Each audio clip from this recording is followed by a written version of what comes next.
You can't hold it. No government backs it. There's no office, no CEO, no customer service number. So why is Bitcoin worth anything? Like, genuinely, why do tens of millions of people think this thing has value? That's the question we're answering today. And honestly, once it clicks, it really clicks. What's up? I'm Sats. And today we're making Bitcoin's value actually make sense. Let's keep it simple. Here's the thing I want to be upfront about. When I first got into Bitcoin, I couldn't actually answer this question. Someone asked me why it had value, and I said something like, well, because people think it does. And they looked at me like I was an idiot. And honestly, they were right. That's not an answer. That's just describing the question again. So let's actually answer it properly. Starting with something that sounds simple but isn't. Why does anything have value? Think about gold. You can't eat it. You can't really build much with it.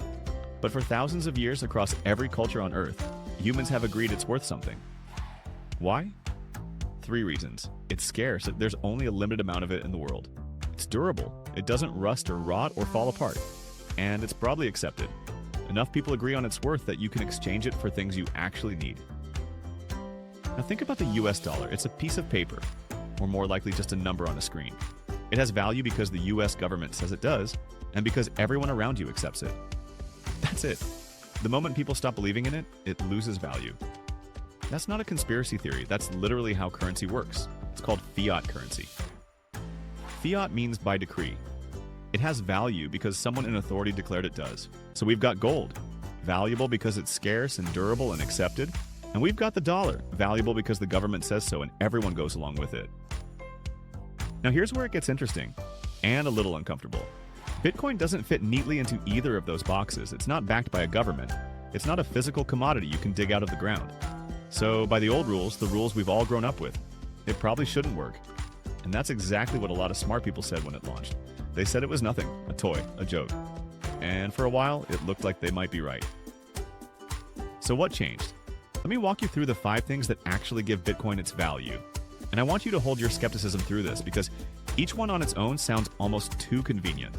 All 5 together is when it stops sounding convenient and starts sounding inevitable. Number 1, scarcity. There will only ever be 21 million Bitcoin. Ever. That number is written into the code and nobody, no government, no company, no developer, can change it. Right now, about 19.9 million have already been mined. We're 95% of the way to the absolute maximum supply that will ever exist. Compare that to the US dollar. The Federal Reserve can print more whenever it wants. And it does. Since 2020 alone, the Federal Reserve has added approximately $6 trillion to the US money supply. That's roughly $1 in every 4 currently in circulation, created in just the last 5 years. When there's more money chasing the same amount of goods, prices go up. That's inflation. Bitcoin can't be inflated. Ever. Number 2, decentralization. Nobody owns Bitcoin. There's no Bitcoin headquarters. No Bitcoin CEO. It runs on a network of thousands of computers all around the world. And for Bitcoin to change its rules, the majority of that entire network would have to agree. This means no single government, bank, or individual can shut it down, freeze it, or change how it works. That's not a bug. That is the most important feature. Number 3, security. Bitcoin's blockchain has been running continuously since January 2009. It has never been hacked, never had a successful attack on the core network. The amount of computing power securing the Bitcoin network right now is incomprehensibly large. It's the most secure computer network ever built by humans.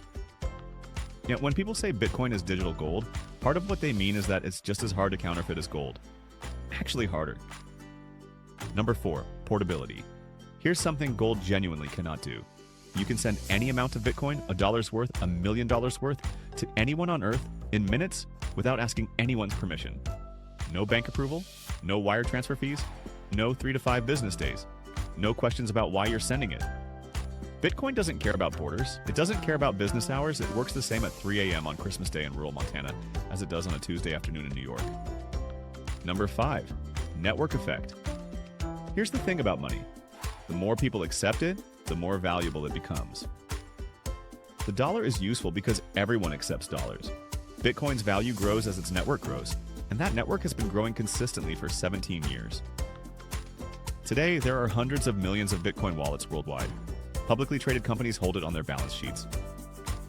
Spot Bitcoin ETFs are available in the US, meaning you can buy Bitcoin through your regular brokerage account the same way you'd buy Apple stock. Sovereign wealth funds are buying it. The network effect is real and it's accelerating. Okay, so far so good, right? Scarcity, decentralization, security, portability, network effect. 5 solid reasons. Feels pretty convincing.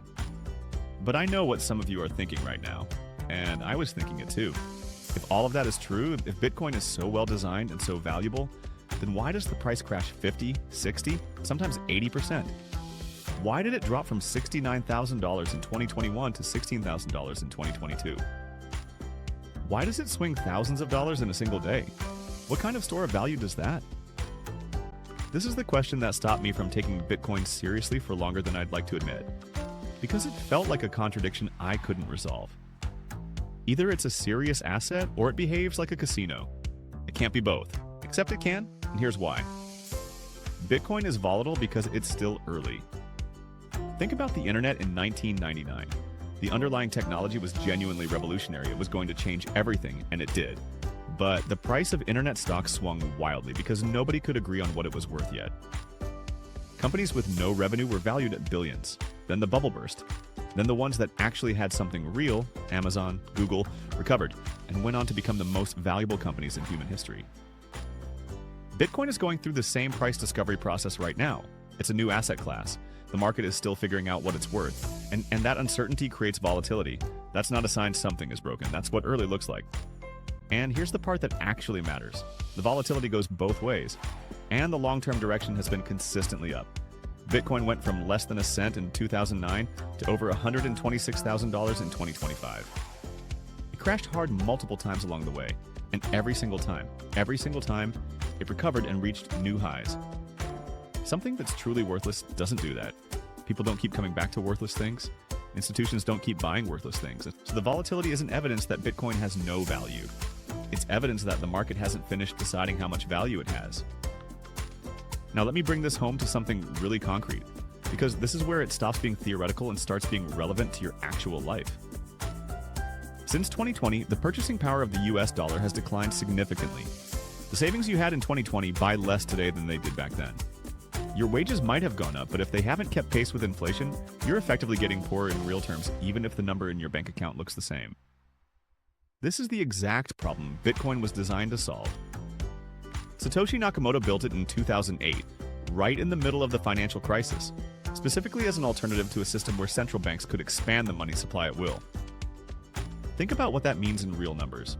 If you had put $100 into Bitcoin 6 years ago, back in March 2020, when the world was in COVID panic and Bitcoin had just crashed to around $7,000, that $100 would be worth close to $1,000 today.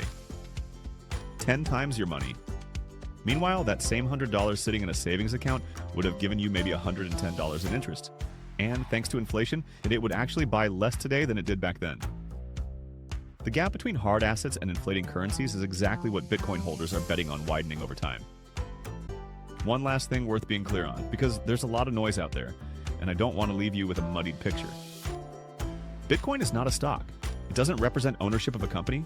It doesn't pay dividends. You're not buying a share of Bitcoin Inc. Bitcoin is not a currency in the everyday sense, not yet anyway. You're not going to be paying for your groceries in Bitcoin next week, and Bitcoin is not the same as the thousands of other cryptocurrencies out there. Most of those have no fixed supply, no meaningful decentralization, and no 17-year track record. Bitcoin is the original. It's the one with the most security, the most adoption, and the most institutional trust. When people talk about crypto and Bitcoin in the same breath, it's a bit like talking about the internet and one random website in the same breath. They're related, but they're not the same thing. Bitcoin is best understood as a new kind of asset. A digital store of value with a fixed supply, global accessibility, and no central point of control. Whether it fits into your financial life is something only you can decide. But the reason it has value is real. It's logical, and it's not going away. All right, let's bring it together. Bitcoin has value for 5 reasons. It's scarce. Only 21 million will ever exist. It's decentralized. Nobody controls it. It's secure, the most secure network ever built. It's portable. Send any amount anywhere in minutes. And it has a network effect, hundreds of millions of users and growing. It's volatile because it's still early and the market is still pricing it. But the long-term trend has been consistently up over 17 years. And in a world where governments can print money and inflation erodes purchasing power, a fixed supply asset that nobody can inflate looks increasingly attractive. That's not hype. That's just logic. If this helped, hit that subscribe and drop a comment below telling me what finally made Bitcoin click for you. Was it the scarcity? The inflation argument? Something else? If you want to go deeper, here are the videos to watch next. If you're still getting your head around how Bitcoin actually works under the hood, watch this one. It covers the blockchain and how transactions actually happen.